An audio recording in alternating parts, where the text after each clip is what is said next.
வணக்கம். ஜம் செய்திகளுக்காக தமிழ் மொழி. இந்திய நேரப்படி இரவு 8:30 மணி செய்திகள். முதலில் ஜம் தலைப்புச் செய்திகளை காணலாம். முதலமைச்சர் மு.க. ஸ்டாலின் தலைமையிலான அமைச்சரவை ஆலோசனை கூட்டத்தில் ஓய்வூதிய திட்டத்திற்கு ஒப்புதல். திமுக அரசை கண்டித்து மறைமலை நகரில் 8ஆம் தேதி அதிமுக கண்டன ஆர்ப்பாட்டத்தை நடத்தும். அதிமுக பொதுச் செயலாளர் எடப்பாடி பழனிசாமி அறிவிப்பு. திமுகவுடன் தான் தேர்தல் கூட்டணி என காங்கிரஸ் தலைமை தெளிவாக உள்ளது. தமிழ்நாடு காங்கிரஸ் கமிட்டி தலைவர் செல்வ பெருந்தகை பேட்டி. பொங்கல் பண்டிகையை முன்னிட்டு 34,087 பேருந்துகள் இயக்கப்பட உள்ளன. போக்குவரத்து துறை அமைச்சர் சிவசங்கர் தகவல். கரூரில் கூட்ட நெரிசலில் சிக்கி 41 பேர் உயிரிழந்த சம்பவம் தொடர்பாக தமிழக வெற்றிக் கழக தலைவர் விஜய்க்கு சிபிஐ சமன். நாவடக்கம் இன்றி திரியும் திமுகவினருக்கு தமிழ்நாடு மக்கள் விரைவில் பாடம் புகட்டுவார்கள். பாஜக முன்னாள் மாநில தலைவர் அண்ணாமலை உறுதி. இனி விரிவான செய்திகளை காணலாம். முதலமைச்சர் மு.க. ஸ்டாலின் தலைமையிலான அமைச்சரவை ஆலோசனை கூட்டத்தில் ஓய்வூதிய திட்டத்திற்கு ஒப்புதல் அளிக்கப்பட்டது. தமிழ்நாடு சட்டசபையின் இந்த ஆண்டுக்கான முதல் கூட்டத்தொடர் வரும் 20ஆம் தேதி தொடங்குகின்றது. முதல் நாள் கூட்டத்தில் ஆளுநர் ஆர்.என். ரவி உரை நிகழ்த்துவார். சட்டசபை கூட்டத்தொடர் தொடங்குவதற்கு முன்பு முதலமைச்சர் தலைமையில் அமைச்சரவை கூடி விவாதிப்பது வழக்கம். அந்த வகையில் இன்று சென்னை தலைமை செயலகத்தில் முதலமைச்சர் மு.க. ஸ்டாலின் தலைமையில் அமைச்சரவை கூட்டம் நடைபெற்றது. கூட்டத்தில் முதலமைச்சர் மு.க. ஸ்டாலின் சமீபத்தில் வெளியிட்ட உறுதியளிக்கப்பட்ட ஓய்வூதிய திட்டத்திற்கு அமைச்சரவை ஒப்புதல் அளித்தது. சட்டசபையில் தாக்கல் செய்யப்படும் இடைக்கால பட்ஜெட்டில் உறுதியளிக்கப்பட்ட ஓய்வூதிய திட்டத்திற்கு நிதி ஒதுக்கீடு செய்வது தொடர்பாகவும் விவாதிக்கப்பட்டது.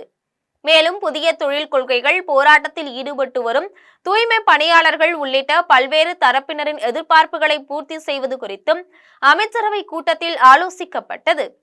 அதேபோல் தமிழக அரசின் திட்டங்கள் மீது எதிர்க்கட்சிகள் வைத்துள்ள குறைகள் மற்றும் குற்றச்சாட்டுகளுக்கு சட்டசபையில் தரவுகளுடன் பதிலளிக்கும் வகையில் கருத்துக்களை எடுத்துரைப்பது குறித்தும் அமைச்சரவையில் விவாதிக்கப்பட்டது. திமுக அரசை கண்டித்து மறைமலை நகரில் 8ஆம் தேதி அதிமுக கண்டன ஆர்ப்பாட்டத்தை நடத்த உள்ளது என்று அதிமுக பொதுச் செயலாளர் எடப்பாடி பழனிசாமி அறிவித்துள்ளார். அதிமுக பொதுச் செயலாளர் எடப்பாடி பழனிசாமி அறிவிப்பு ஒன்றை வெளியிட்டுள்ளார்.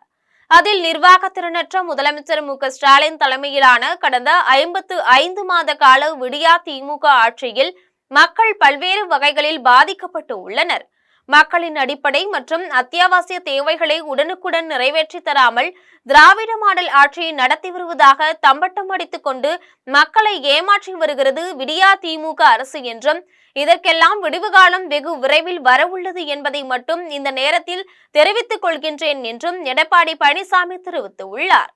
மேலும் செங்கல்பட்டு மாவட்டம் மறைமலை நகர் நகராட்சிக்கு உட்பட்ட இடங்களில் பாதாள சாக்கடை அமைக்கும் பணிகள் மிகவும் மந்தகதியில் நடைபெற்று வருவதால் மாணவ மாணவிகள் மற்றும் அப்பகுதி வாழ் மக்கள் உள்ளிட்டோர் நாள்தோறும் பல்வேறு இன்னல்களை சந்தித்து வருவதாகவும், பல்வேறு சுகாதார சீர்கேடுகள் காரணமாக அப்பகுதி மக்கள் மிகுந்த சிரமத்துடன் வாழ்ந்து வருவதாக தொடர்ந்து புகார்கள் வந்த வண்ணம் உள்ளன என்றும் தெரிவித்துள்ள அவர், மறைமலை நகரில் மக்களின் அடிப்படை தேவைகளை செயல்படுத்தாமல் கிடப்பில் போட்டு வைத்திருக்கும் திமுக அரசை கண்டித்து வரும் 8ஆம் தேதி அதிமுக சார்பில் கண்டன ஆர்ப்பாட்டம் நடைபெறும் என்றும், இந்த கண்டன ஆர்ப்பாட்டத்தில் வியாபாரிகள், பல்வேறு தரப்பட்ட தொழிலாளர்கள் உள்ளிட்ட பொதுமக்கள் அனைவரும் பெருந்திரளான அளவில் கலந்து கொள்ள வேண்டும் என்று கேட்டுக்கொள்கின்றேன் என அதிமுக பொதுச் செயலாளர் எடப்பாடி பழனிசாமி தெரிவித்துள்ளார்.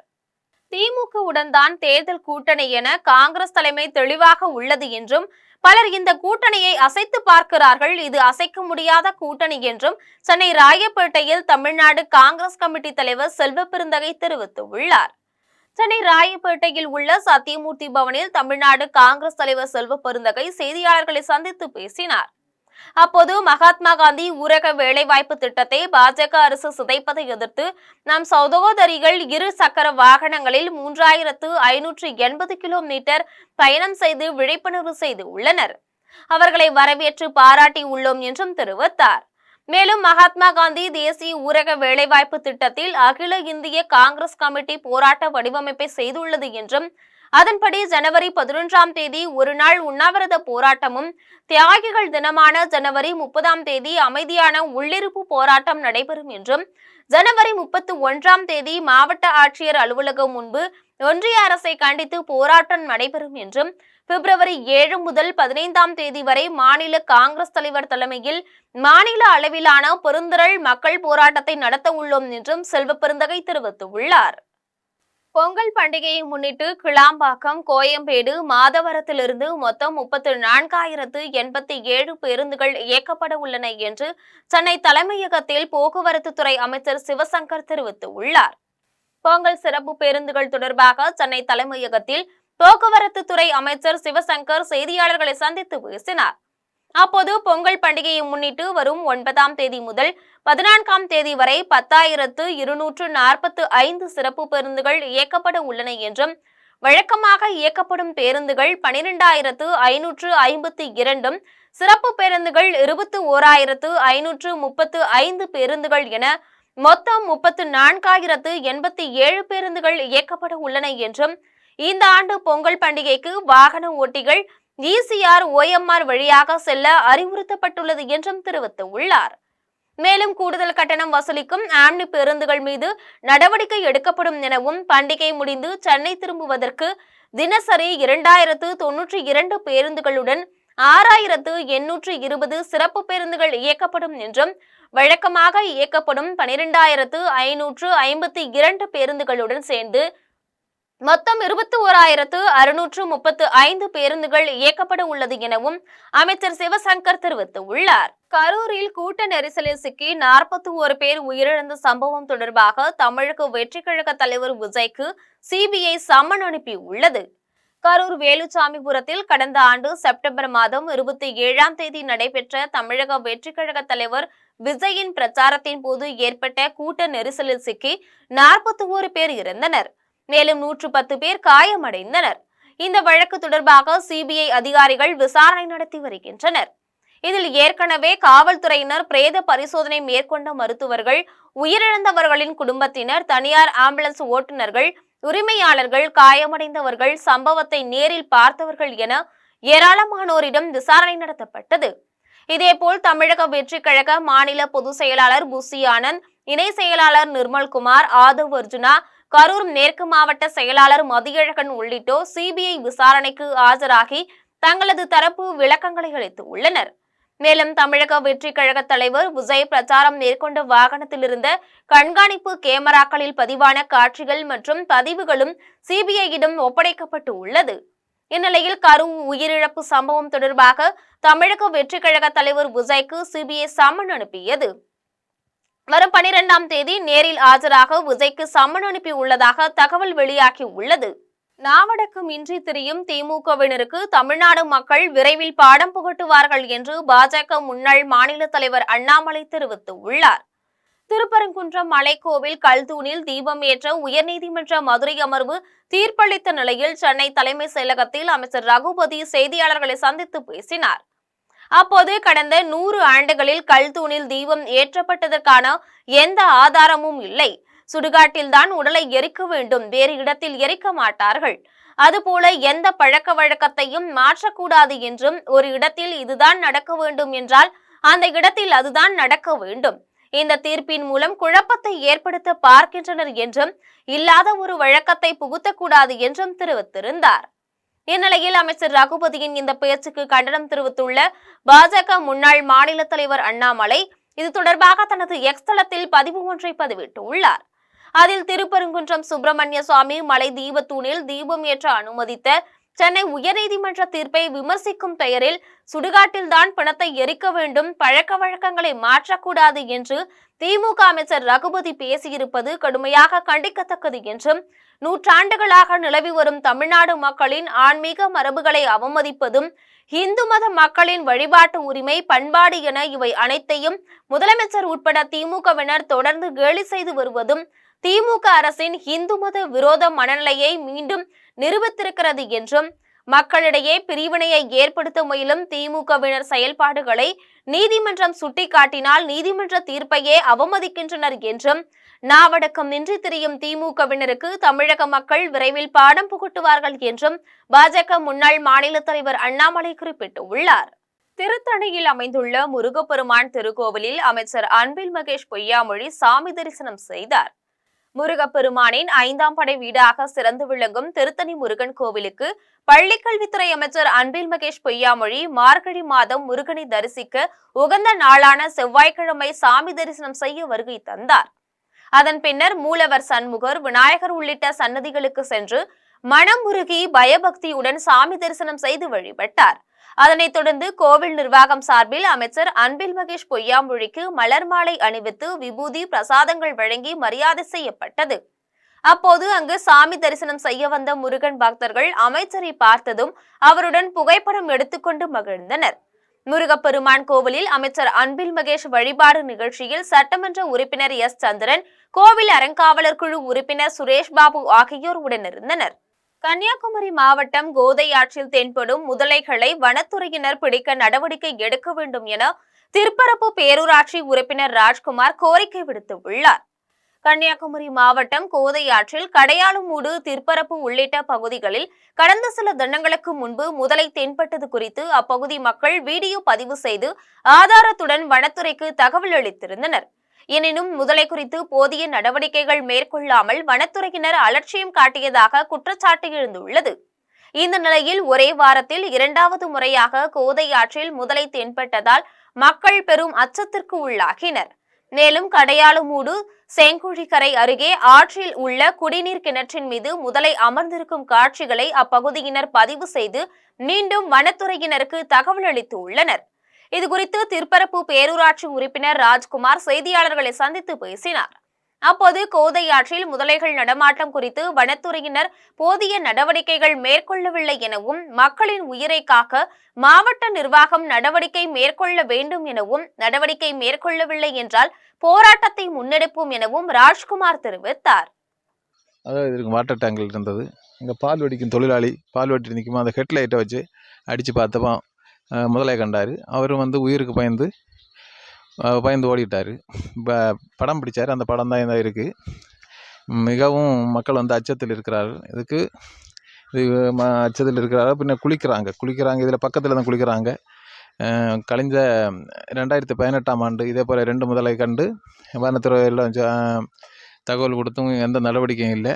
இதுக்கு உடனடியாக மாவட்ட நிர்வாகம் நடவடிக்கை எடுக்கணும், வனத்துறை நடவடிக்கை எடுக்கணும் என்று கேட்டுக்கொள்கிறேன். இது மக்கள் பெரும் பரபரப்பும் அச்சத்தில் இருக்கிறார்கள். இதுக்கு நடவடிக்கை எடுக்கவில்லை என்றால் நாங்கள் போராட்டத்தை அறிவிப்போம். நல்ல ஒரு முடிவு எங்களுக்கு கிடைக்க வேண்டும். கெங்கவல்லி அடுத்த தகரப்புதூர் கிராமத்தில் முறையாக குடிநீர் வழங்க வேண்டும், வேகத்தடை அமைக்க வேண்டும் என வலியுறுத்தி 100க்கும் மேற்பட்ட பொதுமக்கள் சாலை மறியலில் ஈடுபட்டனர். சேலம் மாவட்டம் கெங்கவல்லி அடுத்த தகரப்புதூர் கிராமத்தில் 200க்கும் மேற்பட்ட குடும்பத்தினர் வசித்து வருகின்றனர். இந்நிலையில் அப்பகுதியில் முறையாக குடிநீர் விநியோகம் செய்வதில்லை எனவும், 10 நாட்களுக்கு ஒருமுறை குடிநீர் வருவதாகவும், கடந்த 3 மாதங்களாக சரிவர குடிநீர் வரவில்லை எனவும், தெருவிளக்குகள் முறையாக எரியவில்லை எனவும், பலமுறை பஞ்சாயத்து அலுவலகத்தில் புகார் தெரிவித்தும் நடவடிக்கை எடுக்காத பஞ்சாயத்து நிர்வாகத்தை கண்டித்து கெங்கவல்லி செல்லும் பிரதான சாலையில் 100க்கும் மேற்பட்ட பொதுமக்கள் சாலை மறியல் போராட்டத்தில் ஈடுபட்டனர். அப்போது முறையாக குடிநீர் வழங்க வேண்டும், வேகத்தடை அமைக்க வேண்டும் எனவும் வலியுறுத்தினர். இதுகுறித்து தகவல் அறிந்து வந்த தம்மம்பட்டி காவல்துறையினர் சாலை மறியலில் ஈடுபட்டவர்களிடம் பேச்சுவார்த்தையில் ஈடுபட்டனர். அப்போது உடனடியாக நடவடிக்கை எடுப்பதாக உறுதியளித்ததன் பேரில் அனைவரும் கலைந்து சென்றனர். திருப்பரங்குன்றம் சம்பவத்தில் நீதிபதிகள் வழங்கிய தீர்ப்பை வரவேற்கிறேன் என்று நெல்லையில் தமிழக பாஜக தலைவர் நயினார் நாகேந்திரன் தெரிவித்துள்ளார். நெல்லை மாவட்டம் பாளையங்கோட்டை அன்பு நகரில் பாரதிய ஜனதா கட்சியின் மாநில தலைவர் நயினார் நாகேந்திரன் செய்தியாளர்களை சந்தித்து பேசினார். அப்போது திருப்பரங்குன்றத்தில் நீதிபதிகள் வழங்கிய தீர்ப்பை வரவேற்கிறேன் என்றும், விரைவில் தேசிய ஜனநாயக கூட்டணி வளமான கூட்டணியாக அமையும், 2026இல் மிகப்பெரிய ஆட்சி மாற்றம் ஏற்படும் எனவும், 100 நாள் வேலைவாய்ப்பு திட்டம் தற்போது நிறுத்தி வைக்கப்பட்டுள்ளதாக காங்கிரஸ் கட்சியினரும் திமுக கட்சியினரும் தெரிவித்து வருகின்றனர் எனவும் தெரிவித்தார்.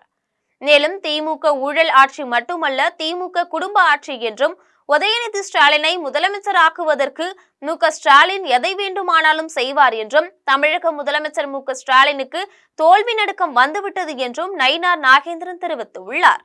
ஆனால் 100 நாள் வேலை திட்டத்தை இன்னைக்கு 125 நாட்களாக உயர்த்தி தந்திருக்கிறது பாரத பிரதமர் நரேந்திர மோடி அவருடைய அரசு. இவர்கள் ஆட்சிக்கு வருவதற்கு முன்னால் 100 நாள் வேலை திட்டத்தை 150 நாளாக மாற்றுவோம் சொன்னாங்க. ஆனால் இன்னைக்கு பிரதமர் நரேந்திர மோடி அவர்கள் அந்த 100 நாள் வேலை திட்டத்தை 120 நாளாக உயர்த்தி 15 நாளுக்கு ஒரு முறை கொடுக்கிற அந்த சம்பளம் ஒரு வாரத்திற்கு ஒரு முறை கொடுப்பதற்கு இன்னைக்கு வழிவகை செய்திருக்கிறார்கள். திருநங்கைகள் தினந்தோறும் பெரியாரை பற்றியும் அம்பேத்கரை பற்றியும் படியுங்கள், உங்களுக்கு தன்னம்பிக்கை தானாக வரும் என்று சென்னையை சித்தலப்பாக்கத்தில் திருநங்கைகள் கொண்டாடிய பொங்கல் விழாவில் பால்வளத்துறை அமைச்சர் மனோ தங்கராஜ் தெரிவித்தார். சென்னையை அடுத்த சித்தலப்பாக்கம் பகுதியில் உள்ள சமுதாய நலக்கூடத்தில் சட்டக்கல்லூரி மாணவி இந்துமதி ஏற்பாட்டில் திருநங்கைகளின் சமூக சமத்துவ பொங்கல் விழா நடைபெற்றது. விழாவில் தமிழ்நாடு பால்வளத்துறை அமைச்சர் மனோ தங்கராஜ் சிறப்பு விருந்தினராக கலந்து கொண்டு திருநங்கைகளுடன் பொங்கல் வைத்து சமத்துவ பொங்கல் விழாவை துவக்கி வைத்தார். அதன் பின்னர் நடைபெற்ற கவிதை போட்டியில் வெற்றி பெற்ற திருநங்கைகளுக்கு அமைச்சர் மனோ தங்கராஜ் பரிசுகளை வழங்கினார். அதனைத் தொடர்ந்து பொங்கல் விழாவில் கலந்து கொண்ட அனைத்து திருநங்கைகளுக்கும் அமைச்சர் பொங்கல் புத்தாடை வழங்கி அனைவருக்கும் பொங்கல் வாழ்த்துக்களை தெரிவித்தார். அதன் பின்னர் அமைச்சர் மனோ தங்கராஜ் பேசினார். அப்போது நம் நாட்டில் ஒரு கூட்டம் சேர்ந்து கொண்டு பொய் மட்டுமே பேச துவங்கி உள்ளது எனவும், மக்களிடம் செல்வாக்கு பெறுவதற்கு பொய்யை சொல்லி ஏமாற்றுகிறார்கள் எனவும் தமிழக வெற்றி கழக தலைவர் விஜயை சாடினார். மேலும் திருநங்கைகள் தினந்தோறும் பெரியாரை பற்றியும் அம்பேத்கரை பற்றியும் படியுங்கள், உங்களுக்கு தன்னம்பிக்கை தானாக வரும் என்றும் பால்வளத்துறை அமைச்சர் மனோ தங்கராஜ் தெரிவித்தார்.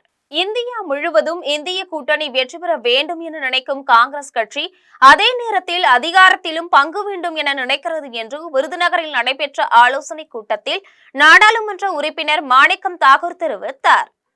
விருதுநகரில் உள்ள தனியார் திருமண மண்டபத்தில் காங்கிரஸ் கட்சி சார்பில் வரும் 11ஆம் தேதி மகாத்மா காந்தி ஊரக வேலைவாய்ப்பு திட்டத்தின் பெயரை மாற்றிய மத்திய அரசை கண்டித்து விருதுநகரில் நடைபெறும் உண்ணாவிரதம் போராட்டம் தொடர்பான ஆலோசனை கூட்டம் நடைபெற்றது.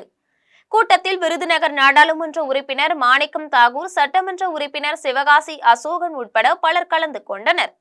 கூட்டத்தை தொடர்ந்து காங்கிரஸ் கட்சியின் நாடாளுமன்ற உறுப்பினர் மாணிக்கம் தாகூர் செய்தியாளர்களை சந்தித்து பேசினார்.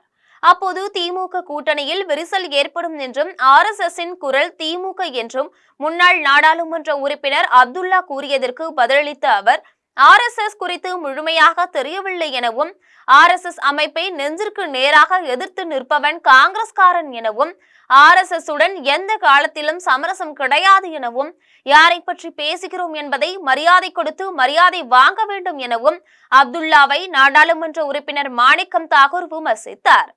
இது தொடர்பாக அவர் மேலும் தெரிவிக்கையில், காங்கிரஸ் கட்சியினுடைய பொதுச் செயலாளர் திரு கிரீஷ் சோடங்கர் அவர்கள் மிக தெளிவாக சொல்லியிருக்கார். காங்கிரஸ் கட்சி காங்கிரஸ் கேரண்டியை கொடுத்துக்கிட்டு இருக்கோம். காங்கிரஸ் கேரண்டினா என்ன? 2500 ரூபா பெண்களுக்கு மாதம் கொடுப்போம். இது காங்கிரஸ் கட்சியினுடைய கேரண்டி. கர்நாடகாவில் கேரண்டி கொடுத்தோம். பெண்களுக்கு இலவசமாக பஸ் பயணம் முழு மாநிலத்தில், வெறும் பிங்க் கலர் பஸ் கிடையாது, எந்த பஸ்ஸில் ஏறினாலும் ஏறலாம், ஃப்ரீயாக கொடுப்போம். இது காங்கிரஸினுடைய கேரண்டி. படித்தவன் யாரெல்லாம் வேலை இல்லாமல் இருக்கணும், 3 வருஷம் கழித்து படித்தவனுக்கு எல்லாருக்கும் மாதத்துக்கு 3000 ரூபா கொடுப்போம். இது காங்கிரஸினுடைய கேரண்டி. யாருக்கெல்லாம் வீடு 200 யூனிட் மின்சாரம் இலவசமாக கொடுப்போம். இது காங்கிரஸினுடைய கேரண்டி. ஒவ்வொரு விவசாயிக்கும் 2 லட்ச ரூபா வரைக்கும் கடன் தள்ளுபடி பண்ணுவோம். இது காங்கிரஸினுடைய கேரண்டி. இந்த கேரண்டிலாம் கர்நாடகத்திலையும் தெலுங்கானாவிலையும் ஜார்க்கண்ட்லையும் காங்கிரஸ் கட்சி கொடுத்துச்சு. என்ன பண்ணுச்சு? ஜார்க்கண்ட் காங்கிரஸ் கட்சி கர்நாடகாவிலையும் தெலுங்கானாவிலையும் முதலமைச்சர் வந்துச்சு. அதே மாதிரி ஜார்க்கண்டில் காங்கிரஸ். ஓமலூரில் நம்பர் பிளேட் இல்லாத 100க்கும் மேற்பட்ட இருசக்கர வாகனங்கள் போக்குவரத்து காவல்துறையினர் பறிமுதல் செய்தனர். சேலம் மாவட்டம் ஓமலூர் நகரில் நம்பர் பிளேட் இல்லாமல் இருசக்கர வாகனங்கள் இயக்கப்படுவதாகவும், இதுபோன்ற வாகனங்களில் வருபவர்களால் குற்ற சம்பவங்கள் நடைபெறுகிறது எனவும், உரிய நடவடிக்கை எடுக்க வேண்டும் எனவும் பொதுமக்கள் குற்றம் சாட்டி வந்தனர். இதனைத் தொடர்ந்து ஓமலூர் நெடுஞ்சாலை போக்குவரத்து காவலர்கள் தீவிர வாகன சோதனையில் ஈடுபட்டனர். அப்போது நம்பர் பிளேட் இல்லாமல் வந்த 10க்கும் மேற்பட்ட இருசக்கர வாகனங்களை பிடித்து புதிய நம்பர் பிளேட் ஒட்டிய பிறகு தவறுக்கான அபராதம் விதித்து இருசக்கர வாகனங்களை விடுவித்தனர். 1 மணி நேரமாக நடைபெற்ற வாகன சோதனையில் 235 வாகனங்கள் சிக்கியது. இதில் நம்பர் பிளேட் இல்லாமல் இருந்த 100க்கும் மேற்பட்ட இருசக்கர வாகனங்களை பறிமுதல் செய்ததுடன் இனிமேல் நம்பர் பிளேட் இல்லாமல் இயக்கப்படும் வாகனங்கள் பறிமுதல் செய்யப்படும் என காவல்துறையினர் எச்சரிக்கை விடுத்தனர். வெனிசுலா நாட்டு அதிபர் கைது செய்யப்பட்டதை கண்டித்து சென்னையில் அமெரிக்க பள்ளியை முற்றுகையிட முயன்ற 50 பேரை காவல்துறையினர் கைது செய்தனர். வெனிசுலா நாட்டு அதிபர் நிக்கோலஸ் மதுரோ, அவரது மனைவி ஆகியோரை அமெரிக்கா கைது செய்துள்ளது. இந்த நடவடிக்கைக்கு எதிர்ப்பு தெரிவித்து சென்னை தரமணியில் அமைந்துள்ள அமெரிக்கன் சர்வதேச பள்ளி முன்பு இந்திய ஜனநாயக வாலிப சங்கத்தினர் இன்று முற்றுகை போராட்டத்திற்கு அழைப்பு விடுத்திருந்தனர். அழைப்பின் பேரில் 50க்கும் மேற்பட்ட இந்திய ஜனநாயக வாலிப சங்கத்தினர் அமெரிக்கா சர்வதேச பள்ளியை முற்றுகையிட்டனர். அப்போது அவர்களை தடுத்து நிறுத்திய காவல்துறையினரிடம் வாலிப சங்கத்தினர் வாக்குவாதத்தில் ஈடுபட்டதுடன் அமெரிக்க நாட்டுக்கொடியை எரிக்க முயன்றனர். உடனே காவல்துறையினர் கொடியை அவர்களிடமிருந்து பிடுங்கினர். இதையடுத்து அனைவரையும் காவல்துறையினர் கைது செய்தனர். அரக்கோணம் சத்தியமூர்த்தி தெருவில் சேதமடைந்துள்ள இந்திய விடுதலை போராட்ட வீரர் ராஜாஜி சிலையை சீரமைக்க வேண்டும் என அனைத்து வணிகர் சங்க இணை செயலாளர் சோமசுந்தரம் கோரிக்கை விடுத்துள்ளார். இந்திய விடுதலை போராட்ட வீரரும் பாரத ரத்னா விருதை பெற்ற முதல் இந்தியர்களில் ஒருவரான மூதறிஞர் ராஜாஜி இந்தியாவின் கடைசி தலைமை ஆளுநராக பணியாற்றினார். மேலும் இந்திய தேசிய காங்கிரசின் தலைவர், சென்னை மாகாண முதல்வர், சென்னை மாநில முதலமைச்சர், மேற்கு வங்க ஆளுநர், இந்திய ஒன்றியத்தின் உள்துறை அமைச்சர் போன்ற பல பதவிகளிலும் மூதறிஞர் ராஜாஜி பணியாற்றியுள்ளார். இவரின் பெருமைகளை போற்றும் வகையில் அரக்கோணம் சத்தியமூர்த்தி தெருவில் 1977ஆம் ஆண்டு ராஜாஜி சிலை நிறுவப்பட்டு அன்று காங்கிரஸ் தலைவராக இருந்த கருப்பையா மூப்பனார் திறந்து வைத்தார். இந்நிலையில் ராஜாஜி சிலை சேதமடைந்து பரிதாப நிலையில் காணப்படுகிறது. உடனடியாக அரக்கோணம் நகராட்சி நிர்வாகம் ராஜாஜி சிலையை சீரமைக்க வேண்டும் என அரக்கோணம் நகர அனைத்து வணிகர் சங்க இணை செயலாளர் சோமசுந்தரம் கோரிக்கை விடுத்துள்ளார். பெரியபாளையத்தில் திருவள்ளூர் வடக்கு மாவட்ட தமிழக வெற்றி கழகத்தின் சார்பில் வழக்கறிஞர் அலுவலகத்தை மாவட்ட செயலாளர் எஸ். விஜயகுமார் ரிப்பன் வெட்டி திறந்து வைத்தார். திருவள்ளூர் வடக்கு மாவட்டம் கும்மிடிப்பூண்டி சட்டமன்ற தொகுதியின் எல்லாபுரம் மேற்கு ஒன்றிய தமிழக வெற்றி கழகம் சார்பில் பெரியபாளையத்தில் வழக்கறிஞர் அலுவலகத்தின் திறப்பு விழா நடைபெற்றது. விழாவிற்கு மாவட்ட வழக்கறிஞர் அணி இணை ஒருங்கிணைப்பாளர் வழக்கறிஞர் ஐ. ரிஸ்வானா தலைமை தாங்கினார். திருவள்ளூர் வடக்கு மாவட்ட பொருளாளர் ஜி. பிரபாகரன் முன்னிலை வகித்தார். முன்னதாக எல்லாபுரம் மேற்கு ஒன்றிய செயலாளர் ஜி. சுஜித் அனைவரையும் வரவேற்றார். நிகழ்ச்சியில் சிறப்பு அழைப்பாளராக திருவள்ளூர் வடக்கு மாவட்ட கழக செயலாளர் எஸ். விஜயகுமார் கலந்து கொண்டு வழக்கறிஞர் அலுவலகத்தை ரிப்பன் வெட்டி திறந்து வைத்து நிர்வாகிகளுக்கு இனிப்புகளை வழங்கினார்.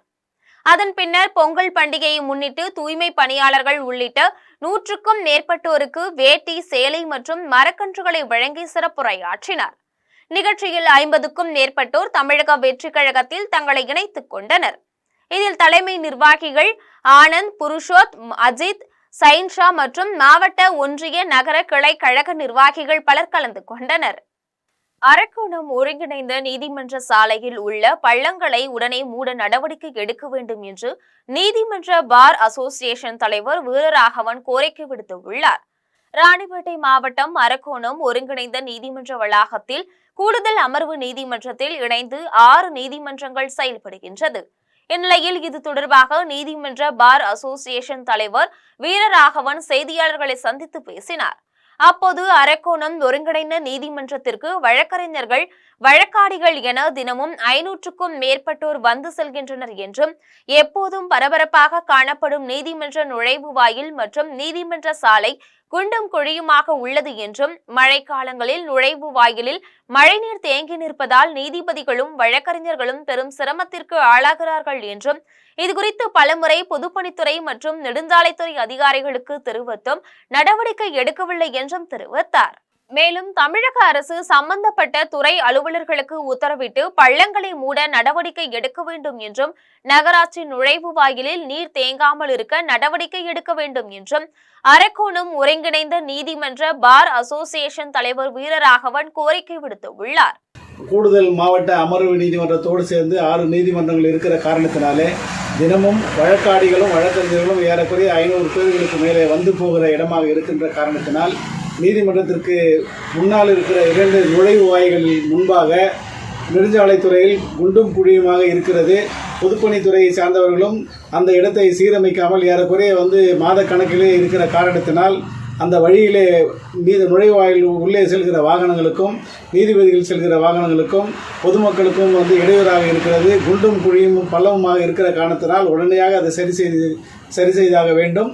அதே போல் மழை நீர் நீதிபதி செல்கிற அந்த நுழைவாயில்களுக்கு முன்னாலே மழைநீர் தேங்குவது காரணத்தினாலே வழக்கறிஞர்களும் நீதிபதிகளும் அந்த நுழைவாயிலை செல்வதற்கு உண்டான சாத்தியக்கூறு இல்லாத நிலையிலே மேடு பள்ளங்கள் சரி செய்தாக வேண்டும் என்று சொல்லி நெடுஞ்சாலைத்துறையிடமும் பொதுப்பணித்துறையிடமும் பல முறை தெரிவித்தும் இதுவரை நடவடிக்கை எடுக்கவில்லை. எனவே உடனே அரசாங்கம் இது மேற்படி கோரிக்கைகள் நிறைவேற்ற வேண்டும் சொல்லி அரக்கோணம் பார் அசோசியேஷன் சார்பாகவும் அனைத்து வழக்கறிஞர்கள் சார்பாகவும் வழக்கறிஞர் சங்கத்தினுடைய தலைவர் என்கிற முறையிலே கேட்டுக்கொள்கிறேன். விழுப்புரத்தில் அங்கன்வாடி பணியாளர்களை அரசு ஊழியர்களாக அறிவிக்க வேண்டும் என்பன உள்ளிட்ட 9 அம்ச கோரிக்கைகளை வலியுறுத்தி சாலை மறியலில் ஈடுபட்ட 200க்கும் மேற்பட்டோரை காவல்துறையினர் கைது செய்தனர். விழுப்புரம் மாவட்ட ஆட்சியர் அலுவலகம் முன்பு அங்கன்வாடி ஊழியர்கள் அடையாள வேலை நிறுத்தத்தில் ஈடுபட்டு சாலை மறியல் போராட்டத்தில் ஈடுபட்டனர். அப்போது அங்கன்வாடி ஊழியர்கள் உதவியாளர்கள் பணி ஓய்வு பெறும்போது பணிக்குடையாக ஊழியர்களுக்கு ரூபாய் 10 லட்சமும் உதவியாளர்களுக்கு ரூபாய் 5 லட்சமும் வழங்க வேண்டும், அங்கன்வாடி ஊழியர்களுக்கு ஓய்வூதியமாக 9,000 வழங்க வேண்டும், 1993ஆம் ஆண்டில் பணியில் சேர்ந்தவர்களுக்கு பதவி உயர்வு வழங்க வேண்டும், திமுக அரசு தேர்தல் வாக்குறுதியாக அறிவித்த 313ஐ நிறைவேற்ற வேண்டும் என்பன உள்ளிட்ட 9 அம்ச கோரிக்கைகளை அரசு நிறைவேற்ற வேண்டும் என வலியுறுத்தி கண்டன கோஷங்களை எழுப்பினர். சாலை மறியலில் ஈடுபட்ட 200க்கும் மேற்பட்டோரை காவல்துறையினர் கைது செய்தனர். எல்லாபுரம் ஒன்றிய திமுக அவைத்தலைவரை கன்னத்தில் அறைந்த கும்மிடிப்பூண்டி சட்டமன்ற உறுப்பினரை கண்டித்து கிராம மக்கள் கருப்பு கொடி ஏந்தி கண்டன ஆர்ப்பாட்டத்தில் ஈடுபட்டனர். திருவள்ளூர் கிழக்கு மாவட்டம் வடமதுரை மற்றும் கொசவன்பேட்டை ஊராட்சிகளில் திமுக சார்பில் சமத்துவ பொங்கல் விழாவை முன்னிட்டு கோலப் போட்டியை துவக்கி வைக்கும் நிகழ்ச்சி நடைபெற்றது. நிகழ்ச்சிக்கு திமுக தலைமை செயற்குழு உறுப்பினரும் எல்லாபுரம் வடக்கு ஒன்றிய திமுக செயலாளருமான ஏனம்பாக்கம் விஜய மூர்த்தி தலைமை தாங்கினார். நிகழ்ச்சியில் சிறப்பு அழைப்பாளராக திருவள்ளூர் கிழக்கு மாவட்ட திமுக பொறுப்பாளர் வல்லூர் MSK ரமேஷ் ராஜ், திமுக தலைமை செயற்குழு உறுப்பினரும் கும்மிடிப்பூண்டி தொகுதி சட்டமன்ற உறுப்பினருமான TJ கோவிந்தராஜன் ஆகியோர் தங்களது ஆதரவாளர்களுடன் கலந்து கொண்டு நிகழ்ச்சியை துவக்கி வைத்தனர். அப்போது எல்லாபுரம் தெற்கு ஒன்றிய திமுக அவைத்தலைவர் திருநிலை TK முனிவேல் என்பவர் எல்லாபுரம் தெற்கு ஒன்றியத்தில் நடைபெறும் நிகழ்ச்சிகளுக்கு தனக்கு அழைப்பு விடுப்பதில்லை என்றும், எல்லாபுரம் தெற்கு ஒன்றிய திமுக செயலாளர் சத்தியவேலு தன்னை புறக்கணிப்பதாகவும், சட்டமன்ற உறுப்பினரான தாங்களும் என்னை புறக்கணிக்கின்றீர்களா என்று வாக்குவாதத்தில் ஈடுபட்டார். இதனால் ஆத்திரமடைந்த TJ கோவிந்தராஜன் கட்சியில் கோஷ்டி பூசலை உருவாக்குகிறாயா என எல்லாபுரம் தெற்கு ஒன்றிய அவைத்தலைவர் TK முனிவேல் கன்னத்தில் ஓங்கி அறைந்தார். இதனை ஒரு சிலர் வீடியோ எடுத்து அதிமுக தகவல் தொழில்நுட்ப பிரிவு அணியினருக்கு பகிர்ந்துள்ளனர். இந்த வீடியோ சமூக வலைதளங்களில் வைரலாகி வருகிறது. இந்நிலையில் திமுகவில் 40 ஆண்டு காலமாக உள்ள TK முனிவேலுக்கு நடைபெற்ற இந்த சம்பவத்தை கண்டித்து திருநிலை கிராமத்தில் சிலம்பரசன் தலைமையில் கிராம மக்கள் 100க்கும் மேற்பட்டோர் கையில் கருப்பு கொடி ஏந்தி கண்டன ஆர்ப்பாட்டத்தில் ஈடுபட்டனர். அப்போது முனிவேலுக்கு நியாயம் கிடைக்க வேண்டும் என வலியுறுத்தி கண்டன கோஷங்களை எழுப்பினர். இதனால் திருநிலை கிராமத்தில் பரபரப்பு நிலவியது. இதை திமுக தலைமை இது தக்க நடவடிக்கை எடுக்கலடனா நாங்கள் இதுக்கு மேலேயும் மேலிடத்துல கம்ப்ளைண்ட் பண்ண போவோம். அது மட்டும் பொது சேவையில் இருக்கார். இப்படி இருந்தும் அவருக்கே பாதுகாப்பு இல்லாமல் அடிக்கிறாங்கடானா எங்களா மாதிரி பொதுமக்களை அடிக்க மாட்டாங்கன்ட்டு என்ன சார் நிச்சயம் இருக்குது? இதுக்கு தக்க நடவடிக்கை எடுக்கணும் தலைமை, திமுக தலைமை தக்க நடவடிக்கை எடுக்கணும் சார். கிராமத்துலேருந்து DMK உறுப்பினர் தான் நானும் 30 வருஷ காலமாக இருக்கிறேன். இப்போ பெரியபாளையம் பக்கத்தில் இருந்த கொசம்பேட்டை கிராமத்தில் கோலப் போட்டி நடந்தது. அதில் MLAவும் நம்ம எனக்கு சரியாக பேசுறதுல தப்பாக எடுத்துக்காதீங்க. அப்புறம் இங்கே அவைத்தலைவரான முனிவேல் அவர்களும் கலந்துக்கிட்டாங்க. கலந்துக்கிட்டதில் அதில் அவர் காழ்ப்புணர்ச்சி காரணமாக தகாத ஒரு பேசி அடிச்சு பொதுமக்கள் இடையில ஒரு நல்ல நம்ம டிஎம்கே பேரே கெட்டு போச்சு. ஏன்னா இங்கே வந்தாங்கன்னா இப்போ அவங்களுக்கு பொறுப்புல அவங்களுக்கே அந்த நிலைமைனா சாதாரண அடி வாங்கின மக்களுக்கு எங்களுக்கு என்ன இது. ஆனால் அவரை பார்த்து தான் நான் டிஎம்கேலேயே நான் உறுப்பினர் சேர்ந்தோம். அவருக்கே அந்த நிலைமைனா எங்களை மாதிரி சாதாரண மக்களுக்கு என்ன பாதுகாப்பு இருக்கு? இதை கேட்கறதுக்காக தான் நாங்கள் கண்டன ஆர்ப்பாட்டம் பண்ணோம். தலைமை செயலகத்துக்கு போவோம். குன்றத்தூரில் நல்ல பாம்பு கடித்ததில் எழும்பூரில் அரசு மருத்துவமனையில் சிகிச்சை பெற்று வந்த 9 வயது சிறுவன் உயிரிழந்த சம்பவம் குறித்து காவல்துறையினர் விசாரணை மேற்கொண்டனர். குன்றத்தூர் அடுத்த நத்தம் கொள்ளைத்தெருவை சேர்ந்த எலக்ட்ரீஷியன் வையாபுரியின் 9 வயது மகன் அபிஷேக் குன்றத்தூரில் உள்ள அரசு பள்ளியில் 4ஆம் வகுப்பு படித்து வந்தார். கடந்த சில தினங்களுக்கு முன்பு சுடுதண்ணீர் காயம் வைப்பதற்கு அவரது தாயார் வீட்டின் அருகே இருந்த விறகுகளை எடுத்து வர சொன்ன நிலையில் விறகுகளை எடுத்த போது அங்கிருந்த நல்ல பாம்பு ஒன்று சிறுவனின் கையில் கொத்தியது. இதனால் அதிர்ச்சி அடைந்த சிறுவன் பெற்றோரிடம் கூறியதை அடுத்து சிறுவன் அபிஷேக்கை பெற்றோர் மீட்டு எழும்பூரில் உள்ள அரசு மருத்துவமனையில் சிகிச்சைக்காக அனுமதித்தனர். அங்கு தொடர்ந்து சிகிச்சை பெற்று வந்த சிறுவன் சிகிச்சை பலனின்றி பரிதாபமாக உயிரிழந்தார். இந்த சம்பவம் குறித்து தகவல் அறிந்த குன்றத்தூர் காவல்துறையினர் சம்பவ இடத்திற்கு சென்று உயிரிழந்த சிறுவன் அபிஷேக் உடலை மீட்டு பிரேத பரிசோதனைக்கு அனுப்பி வைத்ததுடன் விசாரணை மேற்கொண்டனர். வீட்டின் அருகே நல்ல பாம்பு கொத்தியதில் சிறுவன் உயிரிழந்த சம்பவம் நத்தம் கொள்ளை பகுதியில் சோகத்தை ஏற்படுத்தியுள்ளது. திருமங்கலம் பகுதியில் 15 வயது சிறுமியை சீரழித்த வழக்கில் விழுப்புரம் மாவட்ட இளைஞருக்கு ஆயுள் தண்டனை மற்றும் 33 ஆண்டுகள் கடுங்காவல் தண்டனை விதித்து திருவள்ளூர் போக்சோ நீதிமன்றம் பரபரப்பு தீர்ப்பு வழங்கியது. விழுப்புரம் மாவட்டம் வளவனூர் குமாரக்குப்பம் பகுதியை சேர்ந்த சக்திவேல் என்பவருக்கு திருமணமாகி 2 குழந்தைகள் உள்ள நிலையில் கடந்த 2022ஆம் ஆண்டு திருமங்கலத்தில் அவர் பணிபுரிந்து வந்தபோது அப்பகுதியில் இன்ஸ்டாகிராம் மூலம் 15 வயது சிறுமியிடம் பழகி திருமணம் செய்வதாக ஆசை வார்த்தை கூறிவிட்டு கடத்தி சென்று சிறுமிக்கு பாலியல் வன்கொடுமை செய்துள்ளார். இதனிடையே சக்திவேலுக்கு ஏற்கனவே திருமணமானது சிறுமிக்கு தெரிய வந்ததை அடுத்து திருமங்கலம் அனைத்து மகளிர் காவல் நிலையத்தில் சிறுமி கொடுத்த புகாரின் அடிப்படையில் காவல்துறையினர் போக்சோ வழக்கு பதிவு செய்து திருவள்ளூர் போக்சோ நீதிமன்றத்தில் ஆஜர்படுத்தி புழல் சிறையில் அடைத்தனர். திருவள்ளூர் மாவட்ட போக்சோ நீதிமன்றத்தில் நடைபெற்ற வழக்கு விசாரணையில் அரசு தரப்பில் வழக்கறிஞர் புவனேஸ்வரி ஆஜராகி வாதாடினார். விசாரணையின் இறுதியில் சிறுமியை கடத்தி சென்று பாலியல் பலாத்காரம் செய்தது உறுதியானதை அடுத்து நீதிபதி உமா மகேஸ்வரி தீர்ப்பு வழங்கினார். தீர்ப்பில் சிறுமியை பாலியல் வன்கொடுமை செய்த வழக்கில் சக்திவேலுக்கு ஆயுள் தண்டனையும் 33 ஆண்டுகள் கடுங்காவல் தண்டனையையும் ரூபாய் 65,000 அபராதமும் விதித்து தீர்ப்பளித்தார். மேலும் பாதிக்கப்பட்ட சிறுமிக்கு அரசு ரூபாய் 5 லட்சம் இழப்பீடு வழங்கவும் பரிந்துரை செய்தார். இதையடுத்து திருமங்கலம் காவல்துறையினர் சக்திவேலுவை அழைத்து சென்று சென்னை புழல் சிறையில் அடைத்தனர். பெரிய குப்பத்தில் சாலையோரம் மீன் வியாபாரம் செய்த பெண்ணிற்கு ஜாதியின் பெயரை சொல்லி திட்டுவிட்டு கொலை மிரட்டல் விடுத்த திமுக கவுன்சிலர் மீது திருவள்ளூர் நகர காவல் நிலையத்தில் புகார் அளித்தும் நடவடிக்கை எடுக்கவில்லை என்று பாதிக்கப்பட்ட மீன் வியாபாரி சிவகாமி வேதனை தெரிவித்துள்ளார். திருவள்ளூர் அடுத்த சேலை கிராமத்தை சேர்ந்த சிவகாமி என்பவர் திருவள்ளூர் நகராட்சிக்கு உட்பட்ட 26வது வார்டின் பெரியகுப்பம் பகுதியில் அதிமுக நகர செயலாளரும் நகர்மன்ற உறுப்பினருமான கந்தசாமி மற்றும் குடியிருப்பு வாசிகளின் அனுமதியுடன் மாலை நேரங்களில் மீன் வியாபாரம் செய்து வருகிறார்.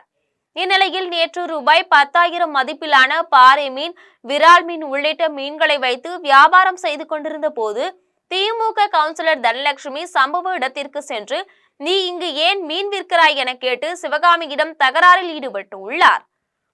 மேலும் இப்பகுதி விஐபி பகுதி என்றும் உன்னை போன்ற ஆட்கள் இங்கு வியாபாரம் செய்யக்கூடாது என ஜாதி பெயரை சொல்லி இழிவுபடுத்தியதுடன் மறுமுறை இப்பகுதியில் உன்னை பார்த்தால் உயிரோடு விடமாட்டேன் என்றும் மிரட்டியுள்ளார். மேலும் விற்பனைக்காக வைத்திருந்த மீன்களை திமுக கவுன்சிலர் அருகிலுள்ள கால்வாயில் கொட்டிவிட்டு சென்றார். இதனால் கடுமையான மன உளைச்சல் ஏற்பட்டதாலும் பொருளாதார நஷ்டம் ஏற்பட்டதாலும் ஜாதி பெயரை சொல்லி இழிவுபடுத்தியதாலும் நகராட்சி கவுன்சிலர் தனலட்சுமி மீது திருவள்ளூர் நகர காவல் நிலையத்தில் மீன் வியாபாரி சிவகாமி புகார் அளித்தார்.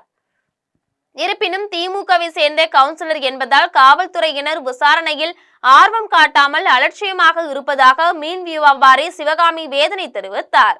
மேல்மலையனூர் வட்டம் அவலூர்பேட்டையில் செயல்படும் அரசு ஆண்கள் மேல்நிலைப் பள்ளியில் பயின்ற முன்னாள் மாணவ மாணவிகள் சந்திப்பு நிகழ்ச்சி நடைபெற்றது. விழுப்புரம் மாவட்டம் அவலூர்பேட்டையில் செயல்படும் அரசு ஆண்கள் மேல்நிலைப் பள்ளியில் 1977 மற்றும் 78ஆம் ஆண்டில் 11ஆம் வகுப்பு படித்த முன்னாள் மாணவ மாணவிகள் சந்திப்பு நிகழ்ச்சி ஒருங்கிணைப்பாளர் எம். மதியழகன், கணபதி, எழிலரசு ஆகியோர் தலைமையில் நடைபெற்றது. நிகழ்ச்சியில் பங்கேற்ற அனைவரையும் ஸ்லவுதீன், ஷாகத்தான் ஆகியோர் வரவேற்றனர். நிகழ்ச்சியில் அவலூர்பேட்டை ஊராட்சி மன்ற தலைவர் ஆர். செல்வம், ஒன்றிய குழு உறுப்பினர் ஏ. ஷாகில் ஹஸ்ரத், ஊராட்சி மன்ற துணைத் தலைவர் சரோஜா ஐயப்பன், முன்னாள் ஒன்றிய குழு பெருந்தலைவர் எம். அன்பழகன், முன்னாள் ஊராட்சி மன்ற தலைவர் கலா ராஜவேலாயுதம், ஓய்வு பெற்ற மாவட்ட கல்வி அலுவலர் இளங்கோ ஆகியோர் கலந்து கொண்டு சிறப்புரையாற்றினர்.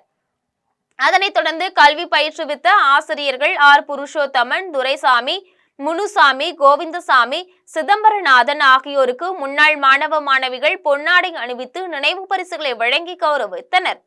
அதன் பின்னர் மாணவ மாணவிகள் ஆசிரியர்களின் காலில் விழுந்து ஆசி பெற்றனர். நிகழ்ச்சியில் பங்கேற்ற முன்னாள் மாணவ மாணவிகள் சார்பில் தற்போதைய தலைமை ஆசிரியர் சி. பன்னீர்செல்வத்திடம் பள்ளிக்கு தேவையான பீரோ அன்பளிப்பாக வழங்கப்பட்டது. நிகழ்ச்சியில் முன்னாள் மாணவ மாணவிகள் குடும்பத்தாருடன் ஒருவரை ஒருவர் சந்தித்து தங்களின் பழைய நினைவுகளை பகிர்ந்து கொண்டு மகிழ்ந்தனர். நிகழ்ச்சியில் வாசுதேவன், ஜெயபால், ஜோதி, பஞ்சநாதன், சுப்பிரமணி, செய்தியாளர் குப்புசாமி, ஏ. மணி, விக்ரமாதித்தன், கோடீஸ்வரன், ராதாகிருஷ்ணன், திருமாறன், பாண்டியன், ரத்தனவேலு, விஜயலட்சுமி, கிருஷ்ணவேணி, கலைச்செல்வி, உதயராணி, செல்வி ராமச்சந்திரன், சரஸ்வதி உட்பட பலர் கலந்து கொண்டனர். நிகழ்ச்சியின் இறுதியில் அனைவருக்கும் பிரியாணி உணவு வழங்கப்பட்டது. திருவள்ளூர் அருகே பட்டாவை அடங்கலில் சேர்க்க ரூபாய் 2000 லஞ்சம் வாங்கிய குமாரசேரி கிராம நிர்வாக அலுவலரை லஞ்ச ஒழிப்பு காவல்துறையினர் கைது செய்தனர். திருவள்ளூர் மாவட்டம் திருவேற்காட்டில் கடந்த சில தினங்களுக்கு முன்பு நடைபெற்ற அரசு நிகழ்ச்சியில் தமிழக துணை முதலமைச்சர் உதயநிதி ஸ்டாலின் கலந்து கொண்டு பயனாளிகளுக்கு நலத்திட்ட உதவிகளை வழங்கினார். இதில் கடம்பத்தூர் ஒன்றியம் குமாரசேரி பகுதியை சேர்ந்த 12 பேருக்கு அரசு இலவச வீட்டுமனை பட்டா வழங்கப்பட்டது. இந்த பட்டாவை ஆன்லைனில் பதிவேற்றம் செய்ய பட்டா பெற்ற மக்கள் குமாரசேரி கிராம நிர்வாக அலுவலர் ஆனந்தவேலுவை அணுகினர். அப்போது அவர் ஆன்லைனில் ஏற்ற ஒருவர் 3000 ரூபாய் தர வேண்டும் என கேட்டதாக கூறப்படுகின்றது. இதையடுத்து 11 பேர் பணத்தை கொடுத்த நிலையில் அதே பகுதியை சேர்ந்த சிவக்குமார் என்பவர் பணம் கொடுக்காமல் காலம் தாழ்த்தி வந்தார். அதன் பின்னர் நடந்த பேச்சுவார்த்தையில் 2000 ரூபாய் கொடுக்க சம்மதித்தார். இதுகுறித்து திருவள்ளூர் லஞ்ச ஒழிப்பு காவல்துறையினரிடம் புகார் அளித்தார். புகாரின் பேரில் லஞ்ச ஒழிப்பு காவல்துறையினர் ரசாயனம் தடவிய ரூபாயை சிவக்குமார் கிராம நிர்வாக அலுவலகத்தில் VAO ஆனந்தவேலுவிடம் கொடுத்தார். அப்போது அங்கு மறைந்திருந்த லஞ்ச ஒழிப்பு காவல்துறை துணை கண்காணிப்பாளர் ஜெயக்குமார் தலைமையிலான காவல்துறையினர் ஆனந்தவேலுவை கைது செய்து விசாரணை மேற்கொண்டனர். மீண்டும் தலைப்புச் செய்திகள். முதலமைச்சர் மு.க. ஸ்டாலின் தலைமையிலான அமைச்சரவை ஆலோசனை கூட்டத்தில் ஓய்வூதிய திட்டத்திற்கு ஒப்புதல். திமுக அரசை கண்டித்து மறைமலை நகரில் 8ஆம் தேதி அதிமுக கண்டன ஆர்ப்பாட்டத்தை நடத்தும். அதிமுக பொதுச் செயலாளர் எடப்பாடி பழனிசாமி அறிவிப்பு. திமுகவுடன் தான் தேர்தல் கூட்டணி என காங்கிரஸ் தலைமை தெளிவாக உள்ளது. தமிழ்நாடு காங்கிரஸ் கமிட்டி தலைவர் செல்வ பெருந்தகை பேட்டி. பொங்கல் பண்டிகையை முன்னிட்டு 34,087 பேருந்துகள் இயக்கப்பட உள்ளன. போக்குவரத்து துறை அமைச்சர் சிவசங்கர் தகவல். கரூரில் கூட்ட நெரிசலில் சிக்கி 41 பேர் உயிரிழந்த சம்பவம் தொடர்பாக தமிழக வெற்றிக் கழக தலைவர் விஜய்க்கு CBI சமன். நாவடக்கம் இன்றி திரியும் திமுகவினருக்கு தமிழ்நாடு மக்கள் விரைவில் பாடம் புகட்டுவார்கள். பாஜக முன்னாள் மாநில தலைவர் அண்ணாமலை உறுதி. இத்துடன் ஜெம் செய்திகள் நிறைவடைகின்றன. மீண்டும் ஜெம் செய்திகள் இரவு 12 மணிக்கு. உடனுக்குடன் செய்திகளை காண GemLive.tv என்ற இணையதளத்தில் இணைந்திருங்கள். நன்றி, வணக்கம்.